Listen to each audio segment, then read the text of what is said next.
My sister showed up to my wedding in a white lace dress. My dad walked her down the aisle right behind me.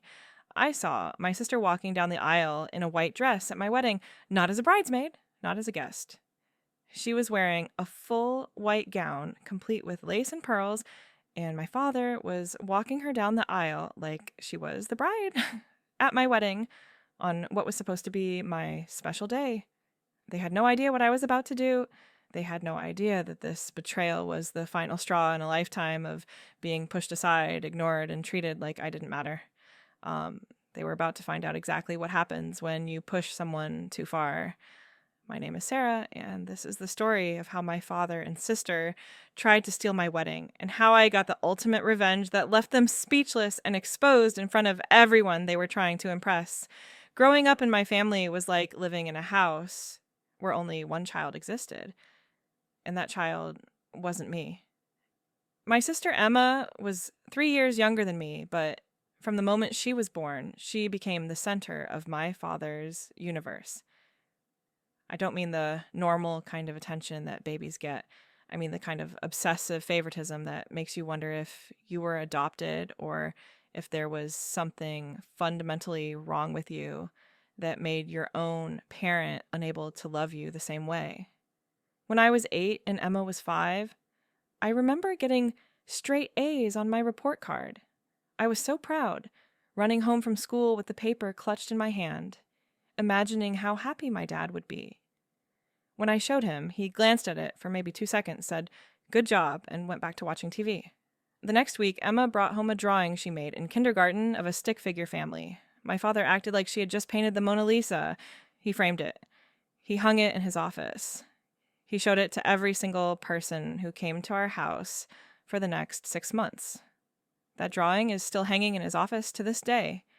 My report cards were thrown in a drawer somewhere. For my 10th birthday, I asked for a bike. I had been saving my allowance for months to contribute to it because I knew money was always an issue when it came to things I wanted. My father got me a used bike from a garage sale. The chain was rusty, the paint was chipped, and one of the brakes didn't work properly. I tried to be grateful, I really did. 2 months later, for Emma's 7th birthday, she got a brand new pink bike with streamers on the handlebars and a matching helmet. She hadn't even asked for a bike. She rode it maybe 3 times before getting bored with it.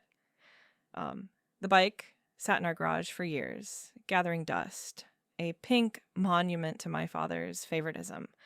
This pattern continued through every single milestone of our lives. When I graduated high school as valedictorian, my father couldn't make it to the ceremony because Emma had a dance recital the same night. She was in the back row of the chorus line, barely visible, doing the same routine as 30 other girls. But that was more important than watching his eldest daughter give the graduation speech she had worked on for weeks. My mother came to my graduation alone, sitting in the audience with an empty seat beside her, trying to record it on her phone to show my father later. He never watched the video. When I got accepted into my dream college with a partial scholarship, his response was to worry about how they would afford Emma's college in a few years since she probably wouldn't get any scholarships. He was right about that part. Emma barely graduated high school with a C average, but when it came time for college, suddenly money appeared out of nowhere for her to attend an expensive private school where she majored in partying and changed her major 4 times before finally dropping out in her junior year. By then, my father had spent close to $100,000 on her education that she never finished, while I had worked 3 jobs to pay for what my scholarship didn't cover. The Christmas, when I was 22, stands out in my memory as particularly painful. I had just gotten my first real job after college, and I was so excited to finally have money to buy nice gifts for my family. I spent hours picking out the perfect present for my father, a vintage watch that reminded me of one his father had worn. It cost me almost a whole paycheck, but I wanted to show him that I was successful, that I could give back to the family. When he opened it on Christmas morning, he said thanks and set it aside. He never wore it. Not once. Emma gave him a coffee mug that said, "World's Best Dad," that she had clearly bought at a gas station on the way over, and he acted like it was the crown jewels. He used that mug every single day until it broke years later. By the time I met David, I had learned to expect nothing from my family, especially my father. David was everything I had ever wanted in a partner. He was kind, supportive, and most importantly, he saw me. Actually, saw me. Not as Emma's sister, not as the responsible one, not as the one who never caused problems. He saw me as Sarah, a person worthy of love and attention and celebration. Our first Christmas together, David witnessed the family dynamic firsthand. He watched my father ignore the promotion I had just received to spend an hour discussing Emma's latest plan to become an influencer. He watched Emma open gift after gift from my parents while I received a generic gift card. He watched my mother try to smooth things over with comments like, "Well, Sarah doesn't need as much help as Emma." After we left that night, David held me while I cried in his car. He said he had never seen anything like it, that it was like I was invisible in my own family. He promised that he would never make me feel that way. When David proposed, it was perfect. He did it at the spot where we had our first date with just the two of us, no big production, just pure love and commitment. He had even designed the ring himself, incorporating elements that were meaningful to our relationship. It was the first time in my life someone had put that much thought into something just for me. I called my parents to share the news. My mother seemed genuinely happy, asking about the ring, the proposal, our plans. My father's first question was whether we were expecting him to pay for the wedding. When I said no, that David and I would be handling it ourselves, he seemed relieved. He then spent the next 20 minutes talking about Emma's new job, which would last exactly 3 weeks before she quit because the manager was toxic, which was Emma speak for expecting her to show up on time. Emma's response when she found out about my engagement was to immediately start talking about what kind of dress she would wear as the maid of honor. I hadn't asked her to be my maid of honor. I had already asked my best friend Rachel, who had been there for me through everything. When I told Emma this, she threw a fit. She called my father crying, saying I was excluding her, that I was jealous of her, that I had always tried to push her out of important moments. My father called me within minutes, telling me I needed to include my sister. That family came first. I stood my ground for once, and he didn't speak to me for 2 weeks. The wedding planning process was when things really started to show their true colors. Every single decision I made was wrong in Emma's eyes. The venue I chose was too basic. The flowers I wanted were like so overdone. The color scheme was washing me out. She hadn't offered to help with a single thing, hadn't contributed a penny, but she had an opinion about everything. She would show up uninvited to vendor meetings and try to change things behind my back. The photographer later told me she had called him 3 times trying to set up a separate photo shoot for herself during my wedding. My father made it clear from day one that he wouldn't be contributing financially. He said things were tight, the economy was bad, and he needed to save for retirement. I didn't argue. David and I had good jobs. We'd been saving, and honestly, I didn't want to owe my father anything. But what made my blood boil was finding out that during the same time when things were supposedly so tight, he had just bought Emma a new car because her old one, which was only 2 years old, wasn't reliable enough. The old car had nothing wrong with it, except that Emma had seen a newer model she liked better. He had also been paying her rent for the past 3 years since she couldn't seem to hold down a job for more than a few months at a time. I found out about the rent payments by accident when I stopped by my parents' house and saw the bank statements on the kitchen table. $3,000 a month for a luxury apartment downtown, while Emma spent her days posting on social media about her entrepreneurial journey, which consisted of trying different pyramid schemes and calling herself a CEO. Meanwhile, David and I were living in a modest 1-bedroom apartment, saving every penny for our future, proud of our independence, but hurt by the obvious disparity in how my father treated his daughters. My mother tried to keep the peace, as she always did. She would pull me aside and whisper that I should be the bigger person, that Emma was just excited, that my father did love me, even if he didn't always show it. I had heard these excuses my entire life. Being the bigger person meant being the doormat, It meant accepting less than I deserved and being grateful for scraps of attention. It meant watching my sister get everything while I got nothing and pretending it didn't hurt. As the wedding got closer, Emma's behavior got worse. She would show up to planning meetings I hadn't invited her to and try to change everything. She told the florist that I had changed my mind about the roses and wanted peonies instead. When I called to confirm my order, the florist was confused, saying my sister had been very insistent about the change. I had to explain that she had no authority to make changes, and the florist, clearly uncomfortable, agreed to keep the original order. Emma then told everyone I had yelled at the florist and made her cry, which was completely untrue. She called the DJ and tried to submit a playlist of songs she wanted played, all songs that were meaningful to her or that she thought would make good Instagram videos. The DJ, thankfully, called me to confirm, and I had to explicitly tell him that Emma was not authorized to make any decisions about my wedding. She even went to the bakery where we ordered our cake and tried to change the flavor, claiming I had asked her to do it. She wanted to change it from the vanilla elderflower we had carefully selected to chocolate because that was her favorite. Each time I had to call and fix her interference.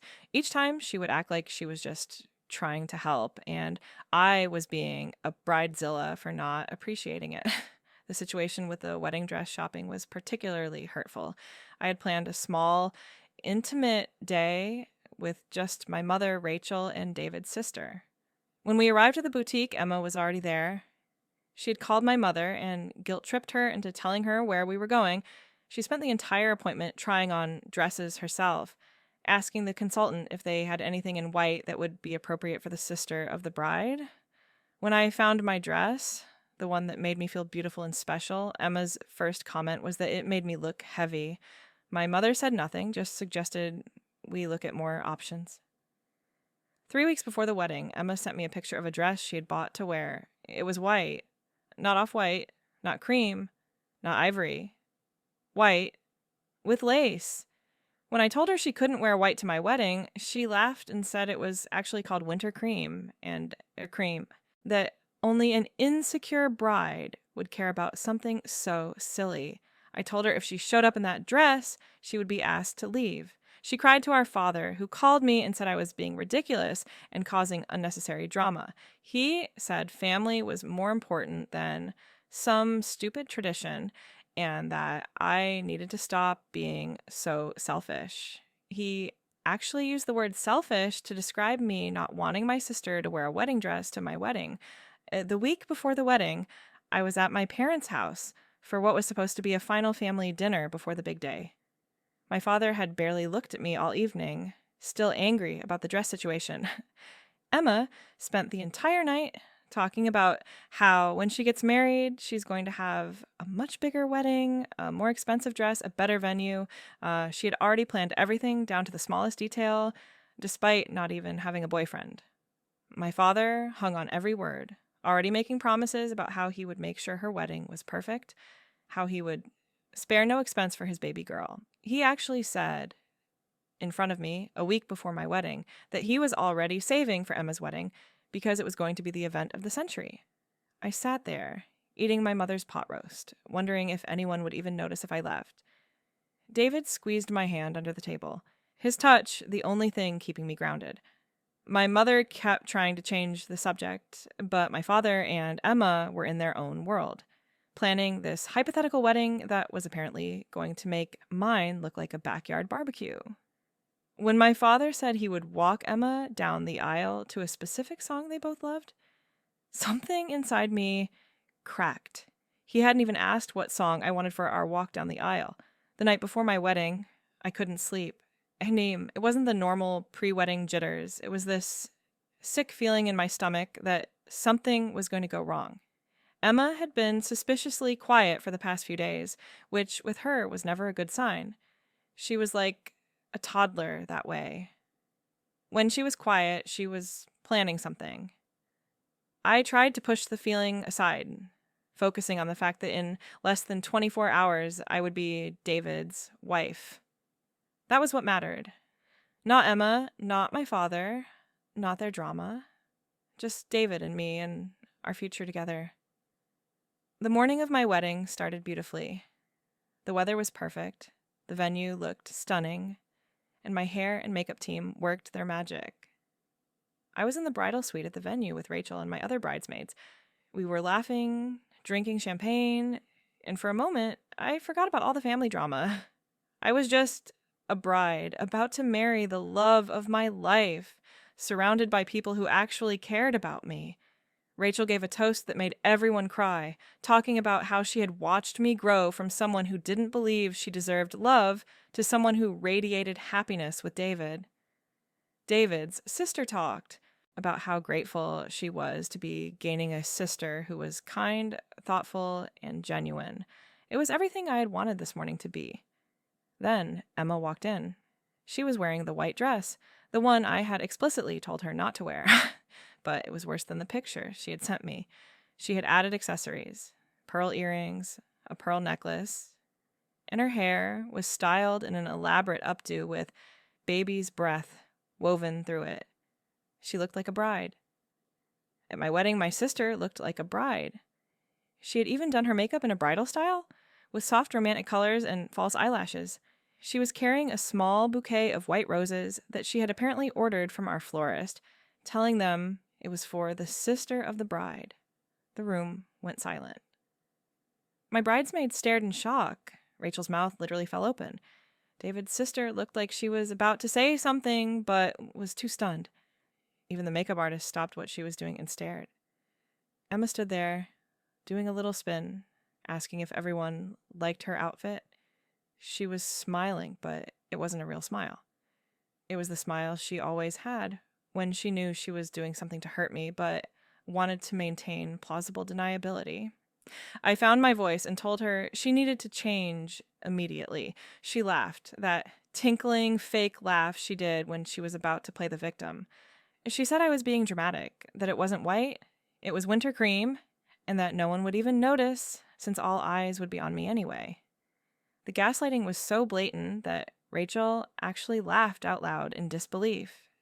Emma then said that I should be happy she looked nice for my wedding, that it would reflect well on the family, that I should want my sister to look beautiful too. I told her if she didn't change, she couldn't be part of the wedding. She said that was fine because Daddy had already said she could walk down the aisle with him anyway. I felt like I had been punched in the stomach.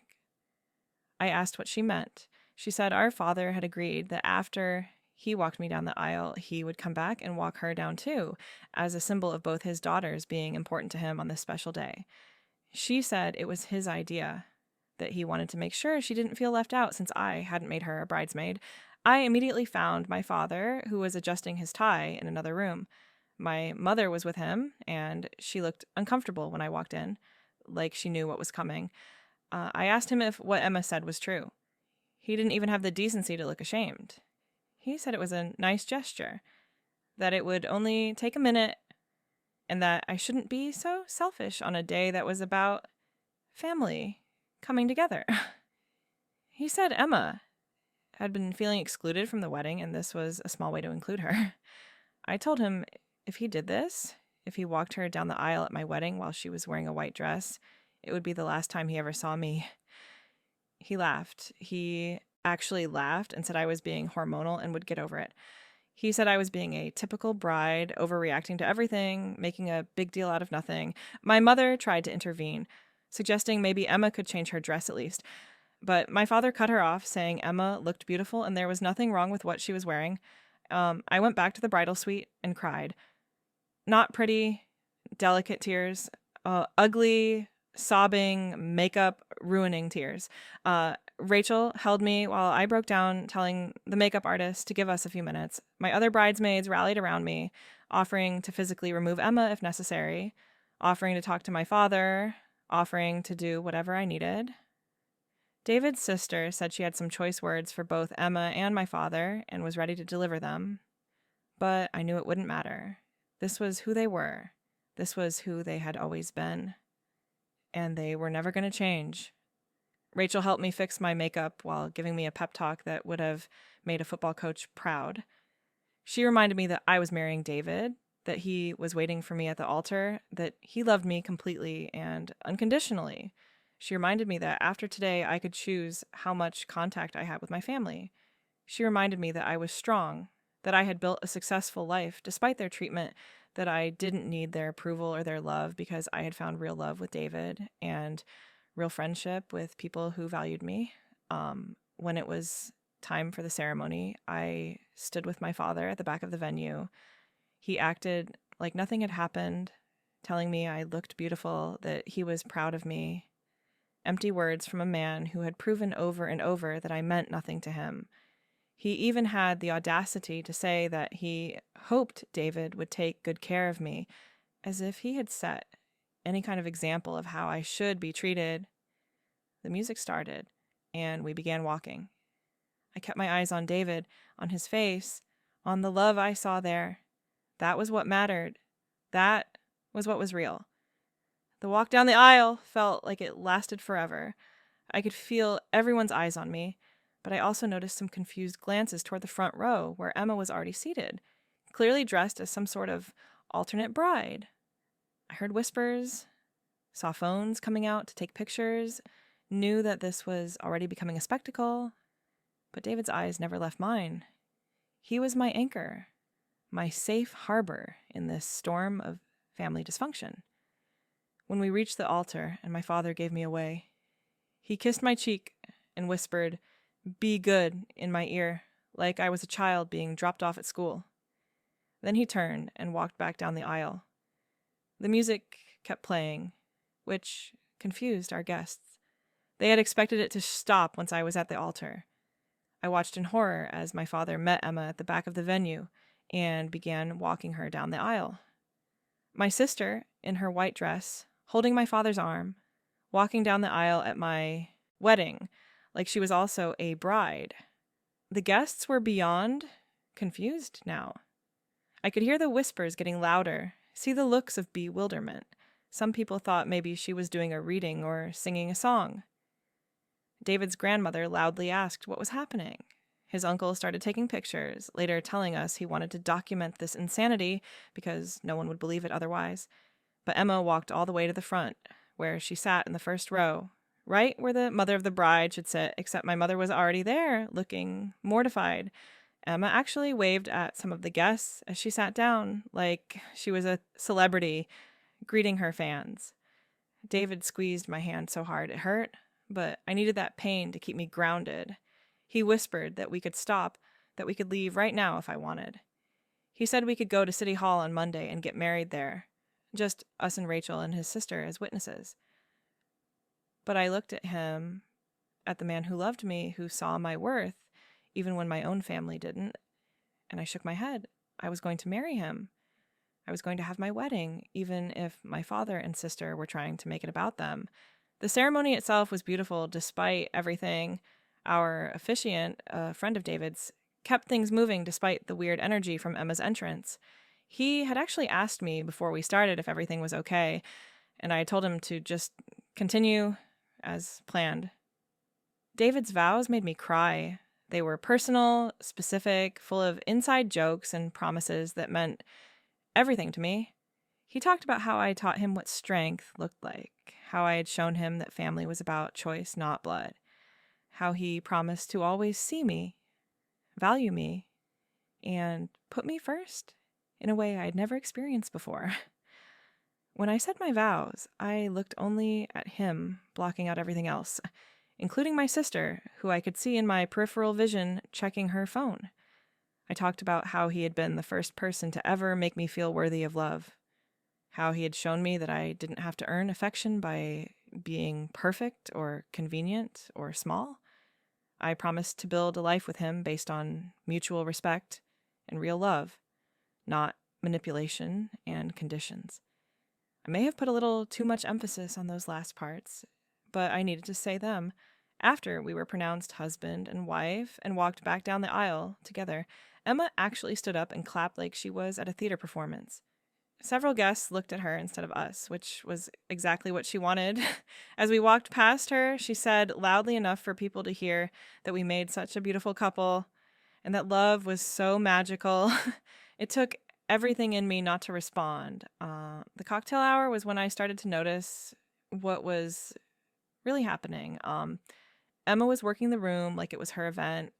She was taking pictures with guests, accepting compliments on her dress, telling people how emotional it was to watch her big sister get married. She was actually signing the guest book with a lengthy message about sisterly love and family bonds. My father was right beside her, introducing her to his friends and colleagues, some of whom had never even met me, the actual bride. I watched him introduce her to his boss, spending 10 minutes talking about Emma's accomplishments, which were largely fictional, while I stood 5 feet away and he didn't even acknowledge me. David's family was horrified.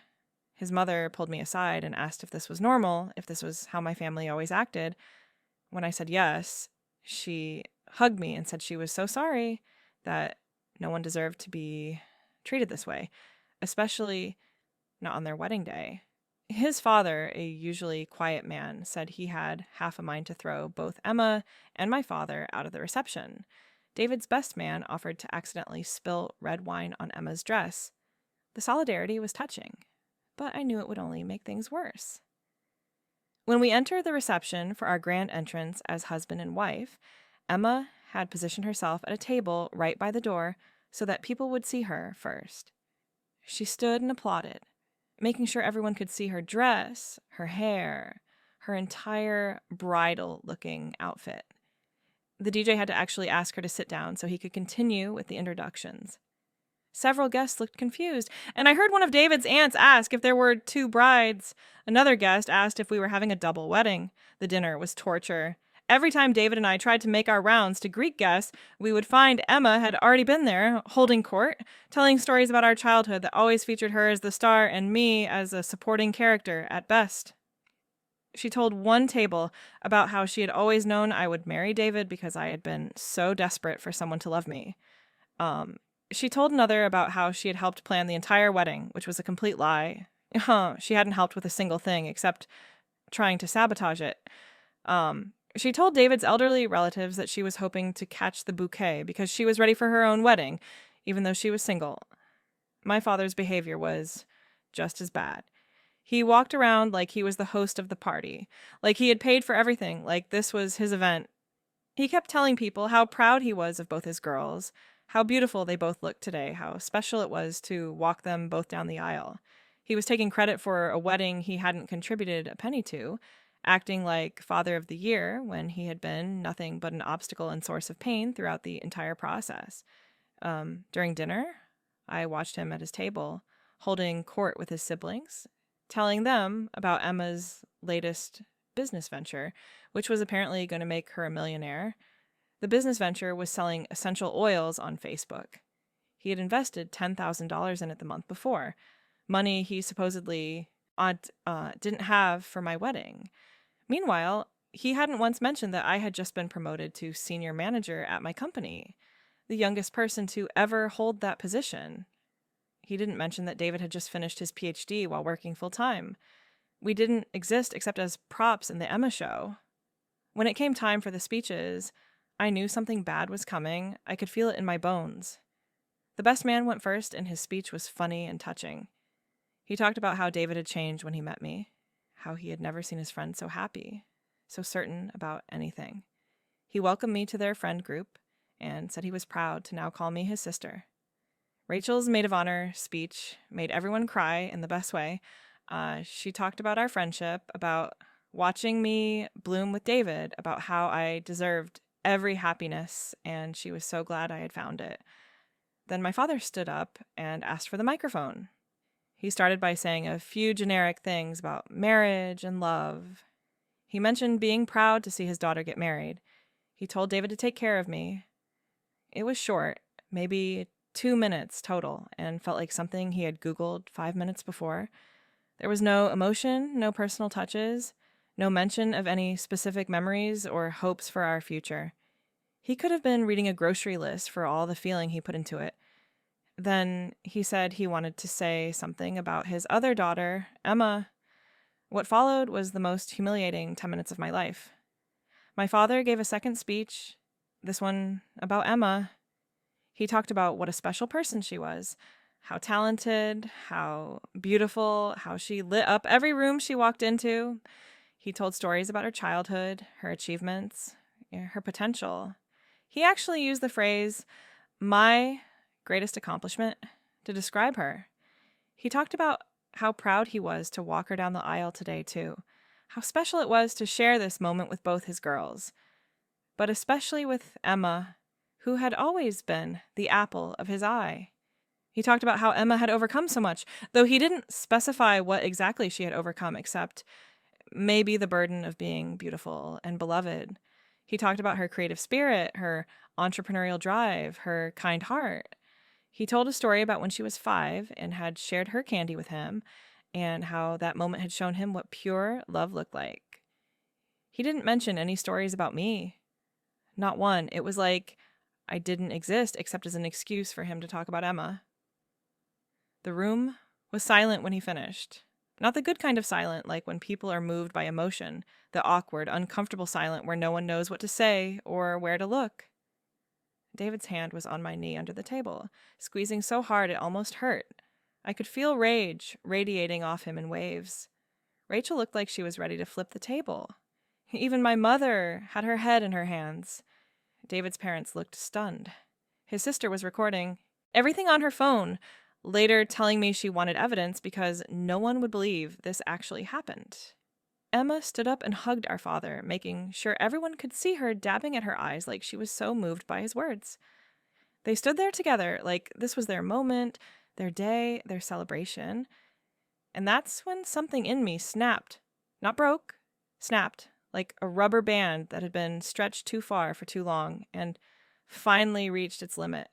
I felt this strange calm wash over me. The hurt was still there, the humiliation, the rage, but underneath it was something else. Clarity. For the first time in my life, I saw everything crystal clear. This was never going to change. They were never going to see me. I was never going to matter to them, and I was done trying. I stood up and walked to the microphone. My father was walking back to his seat, and he looked surprised to see me coming toward the front. Emma was already posing for pictures with some of the guests, making sure the photographer was getting her good side. David looked concerned, probably wondering if I was about to break down. Rachel was on the edge of her seat, ready to jump in if needed, but I felt completely calm, completely in control for the first time all day. I took the microphone and smiled. Not a fake smile, not a forced smile, but a real smile. Because I knew what I was about to do, and it felt right. It felt like justice. I started by thanking everyone for coming. I thanked the wedding party for their support. I thanked David's family for welcoming me with open arms. I said that weddings were about family, about the people who love and support you, about the bonds that matter most. The room relaxed a little, thinking this was going to be a normal bride's speech. Then I said that family was especially important to my father, so important that he had always made sure to show his love through his actions and his wallet. The room got quiet again. My father shifted in his seat. Emma was still taking pictures, not paying attention. I continued saying that my father had always been generous with his children. Well, one of them anyway. I mentioned how he had bought Emma cars, paid her rent, funded her college education, and supported her through every failure and fresh start. I said all of this very calmly, like I was reading a grocery list. Just facts, no emotion. I talked about the dance recitals that were more important than my graduation, the birthday bikes that showed who mattered more, the Christmas presents that made it clear who was loved and who was tolerated. Then I said that when David and I got engaged, my father had promised us a wedding gift. He had said he would help with a down payment for a house. It wasn't much, but it would have meant something. It would have been a gesture, a symbol that I mattered too. But a few months ago, he had called to say he couldn't afford it. Things were tight, the economy was bad, retirement was coming. I had understood. David and I were doing fine on our own. The room was completely silent now. Emma had stopped taking pictures and was staring at me. My father's face was turning red. My mother looked like she wanted to disappear into the floor. I pulled out my phone and said that yesterday, while going through some last-minute wedding preparations, my mother had accidentally forwarded me something interesting. It was a bank statement that my father had left on the kitchen counter. She had taken a picture to remind him to file it and had sent it to me by mistake instead of him. I read from my phone. 3 days ago, my father had transferred $25,000 to Emma. The memo line said, "For your fresh start, baby girl, $25,000. 3 days before my wedding, after telling me he couldn't afford to help with a house down payment.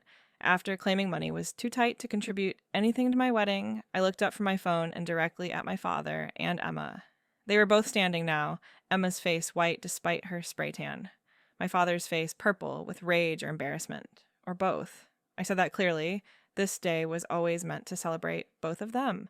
The father who had walked his favorite daughter down the aisle in her white dress at someone else's wedding, the daughter who needed to be the center of attention so badly that she couldn't let her sister have one single day. I said that my wedding gift to them was this party. They should enjoy it, take pictures, make memories, because after today they would never see me again. I wasn't being dramatic. I wasn't being hormonal. I wasn't going to get over it. I was done. They had stolen so much from me over the years. My childhood, my achievements, my self-worth. They weren't going to steal my future, too. I set the microphone down gently, no dramatic drop, no static screech. I walked over to David, took his hand, and we walked out of our own reception. We didn't run. We didn't storm. We walked calmly, steadily, while behind us the room exploded into chaos. I could hear Emma screaming that I was lying, that I was jealous, that I had always been jealous. I could hear my father shouting about ungrateful children and family loyalty. I could hear my mother crying. I could hear guests talking, some in shock, some in vindication. Rachel told me later that my father's sister had stood up and said, "It's about damn time someone said it." David's father had apparently told my father he should be ashamed of himself. The photographer kept taking pictures of everything, later sending us a whole folder labeled The Aftermath that showed Emma crying dramatically while my father raged at anyone who would listen. We went straight to the hotel where we were supposed to spend our wedding night.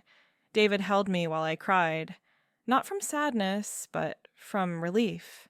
It was like a weight I had been carrying my entire life had finally been lifted. He told me he was proud of me.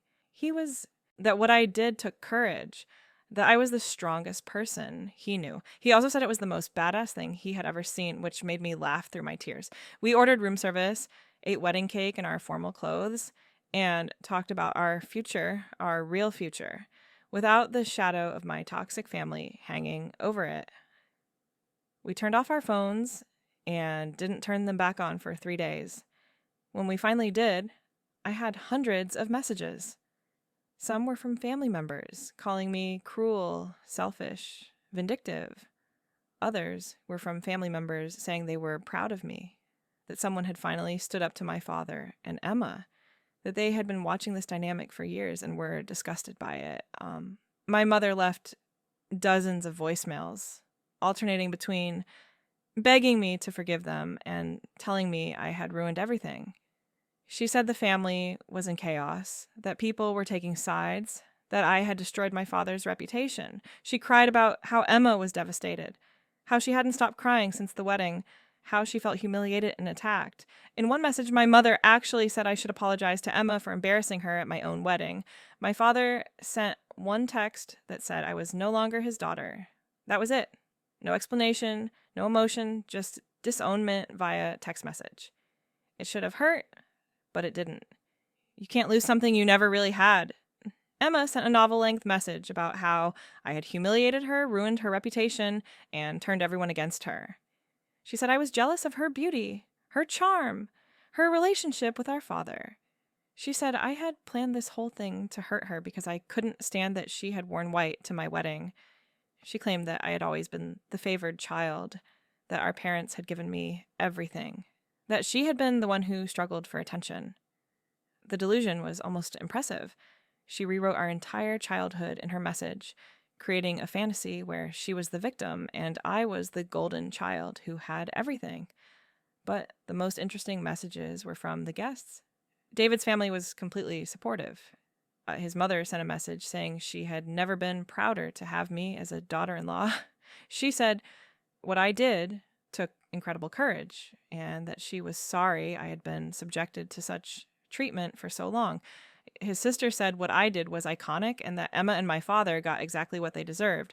She also sent me the videos she had taken, including one of Emma having a complete meltdown after we left, throwing centerpieces and screaming that I had ruined her life. Friends who had been at the wedding said that after we left, things got even more chaotic. Emma had tried to make herself the victim, but too many people had seen her behavior throughout the day. She had tried to continue the party, actually telling the DJ to keep playing and announcing that the celebration would continue without the drama queen bride. But people started leaving pretty quickly. My father had tried to do damage control, but the bank transfer revelation had exposed him completely. One of his business colleagues told him he should be ashamed of himself and left immediately. Several of my cousins reached out to share their own stories of favoritism they had witnessed over the years. One cousin told me about a family reunion where my father had spent an hour showing everyone Emma's participation trophy from a dance competition while I had just been accepted to graduate school with a full scholarship, and he hadn't mentioned it once. Another cousin said she had always wondered why I put up with it for so long. An aunt I barely knew called to tell me that she had watched my father favor Emma at every family gathering and had tried to talk to him about it years ago, but he had dismissed her concerns. Rachel sent a play-by-play of what happened after we left. Apparently, Emma had tried to give her own speech using the microphone I had left, but the DJ had cut her mic after she started ranting about me being a jealous bitch. My father had gotten drunk and started ranting about ungrateful children to anyone who would listen, including the catering staff. My mother had locked herself in the bathroom for over an hour. The DJ had kept playing music to an increasingly empty room until finally the venue staff had started cleaning up with about 50 people still there. The venue manager had to threaten to call the police to get my father and Emma to leave. The photographer had gotten everything, and Rachel had made sure to tell him to send all the photos directly to David and me, not to my parents. When we got the photos weeks later, there was a whole section of Emma in her white dress trying to be the center of attention, and you could see the uncomfortable expressions on guests' faces. There were photos of my father's speech about Emma where you could see people looking confused and uncomfortable, and there were photos of the aftermath, including one of Emma sobbing dramatically while my father yelled at the venue manager. We went on our honeymoon as planned, 2 weeks in Greece where no one knew our drama and we could just be newlyweds. I kept my phone off most of the time, only checking it once a day to make sure there were no actual emergencies. The messages from my family gradually shifted from anger to bargaining. My mother started sending texts about how we could work through this as a family. She suggested therapy, mediation, whatever it would take to bring the family back together. She seemed to miss the point that the family had never been together in the first place. My father sent an email about the importance of forgiveness. Not an apology, mind you, just a lecture about how I needed to forgive them for the sake of family unity. He actually had the audacity to quote Bible verses about forgiveness, despite not having been to church in 20 years. He said that holding grudges was poisonous and that I needed to let go of my anger for my own sake. He never once acknowledged what he had done or showed any remorse. Emma went silent, which was somehow more ominous than her ranting. But I heard through the grapevine that she was telling everyone a very different version of events. In her story, she had worn a simple cream dress that I had approved, and I had attacked her out of nowhere because I was jealous of the attention she was getting. She claimed the money transfer was a loan that she was paying back and that I had taken it out of context to hurt her. She was painting herself as the victim of a Bridezilla sister who had gone crazy with jealousy. When we got back from our honeymoon, we found out that the family drama had spread beyond just our immediate circle. My father's brothers and sisters had heard about what happened, and opinions were split. Some thought I had gone too far, that family business should stay private. Others said it was about time someone called out my father's obvious favoritism. One uncle, who had always been kind to me, called to say he had been waiting years for someone to stand up to my father and was proud it had been me. The most surprising call came from my grandmother, my father's mother. She was in her 80s and had always seemed to dote on Emma just like everyone else. But she called to tell me that what I did was brave. She said she had watched her son turn into someone she didn't recognize when it came to Emma, and she had watched me shrink myself to try to earn love that should have been freely given. She said she knew about the money, about the favoritism, about all of it. She had tried to talk to my father over the years, but he had always dismissed her concerns. She said she was proud of me for finally standing up for myself, even if it meant losing them. That conversation broke something in me. I cried for hours afterward, mourning not just the family I had lost, but the family I had never really had. David held me through it all, reminding me that we were building our own family now, one based on equality and respect and actual love, not manipulation and favoritism. 6 months after the wedding, I got a letter from my mother, an actual paper letter, not an email or text. She wrote about how the family had fallen apart since the wedding. Emma had moved back home after losing another job, and the constant presence of the golden child had worn thin. Without me there, as a comparison, Emma's failures were more obvious. She couldn't hold a job, couldn't manage money, couldn't take responsibility for anything. My father had to take out a loan to cover Emma's latest financial crisis, something about a failed business venture that had cost him thousands. It had caused a huge fight between my parents. My mother said she finally understood what I'd gone through all those years, watching him give everything to Emma while giving me nothing. She said she saw now how Emma manipulated situations, how she played the victim, how she had to be the center of attention. She said living with Emma full-time had opened her eyes to the dynamics she had ignored for so long. She apologized for all the times she had told me to be the bigger person instead of standing up for me. She apologized for not protecting me from their favoritism. She asked if we could meet, just her and me, without my father or Emma knowing. I thought about it for a long time. David said it was my choice, but to be careful. Rachel said not to trust it. But something in the letter felt different, felt real. So I agreed to meet her for coffee. She looked older, tired. The months since the wedding had aged her. She said that after the wedding, people had started pointing out other instances of favoritism she had been blind to. Family members had shared stories, shown her photos from events where the difference in how my father treated Emma and me was obvious. She said she had always known my father favored Emma, but hadn't realized how damaging it had been to me. She said she had enabled it by always trying to keep the peace instead of standing up for what was right. She told me that Emma's behavior had gotten worse since the wedding. Without me there to blame things on, Emma had turned on her. Nothing was ever Emma's fault. Every job she lost was because of a terrible boss. Every relationship that ended was because the guy was intimidated by her beauty. Every financial crisis was because the world was against her. My father continued to enable her, but my mother was exhausted. She said she finally understood why I had left. But when she asked if I would consider reconciling with my father and Emma, I said no. I wasn't angry anymore. The rage had burned itself out, leaving only indifference. They were strangers to me now, people I had once known but no longer needed in my life. My mother said she understood, but hoped that maybe someday I would change my mind. I didn't tell her that I wouldn't. Some bridges, once burned, are better left as ashes. She did tell me one more thing that was interesting. Apparently, after the wedding, Emma had tried to spin the story on social media, posting about how I had humiliated her and ruined our family.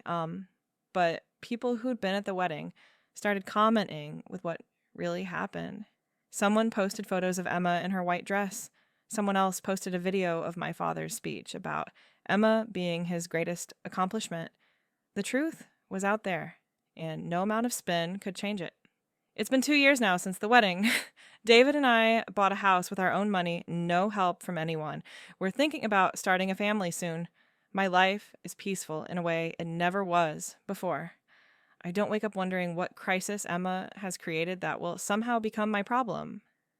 I don't dread holidays, wondering how my father will make me feel small. I don't have to perform gratitude for scraps of attention. I've built a chosen family of friends who love and support me unconditionally. David's family has embraced me completely, showing me what healthy family dynamics look like. His parents treat their children equally, celebrate both of their successes, and would never dream of favoring one over the other.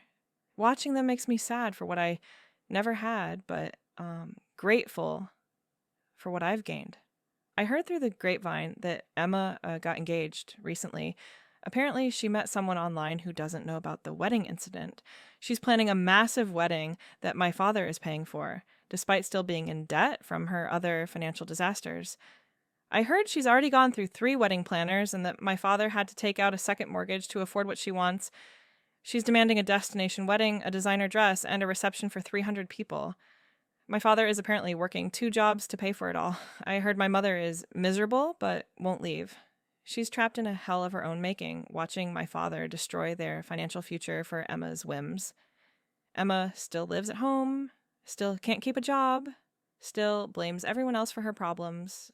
My father still enables her, still makes excuses, still acts like she's God's gift to the world. They're stuck in the same toxic cycle, except now there's no scapegoat to blame things on. Sometimes people ask me if I regret what I did at my wedding. They ask if I wish I had handled it differently, more privately, more gracefully. The answer is always no. Grace is earned. Privacy is for people who respect boundaries. My father and Emma had spent my entire life taking what should have been mine, from attention to affection to actual money. They had tried to take my wedding, too, to make it about them, to steal my one day in the spotlight. What I did wasn't just about revenge. It was about, finally, after 28 years, saying enough. It was about refusing to be silent, refusing to be the bigger person, refusing to accept less than I deserved. It was about showing everyone, including myself, that I had value, that my feelings mattered, that I wouldn't be erased anymore. The funniest part is that Emma and my father probably still think they're the victims in this story. They probably tell people about the ungrateful daughter and sister who humiliated them for no reason. They probably leave out the white dress, the walking down the aisle, the $25,000. They probably paint me as jealous, bitter, vindictive, and that's fine. The people who matter know the truth. More importantly, I know the truth. But tell me, did I go too far or not far enough? Let me know in the comments below. And if you enjoyed this story, make sure to subscribe for more.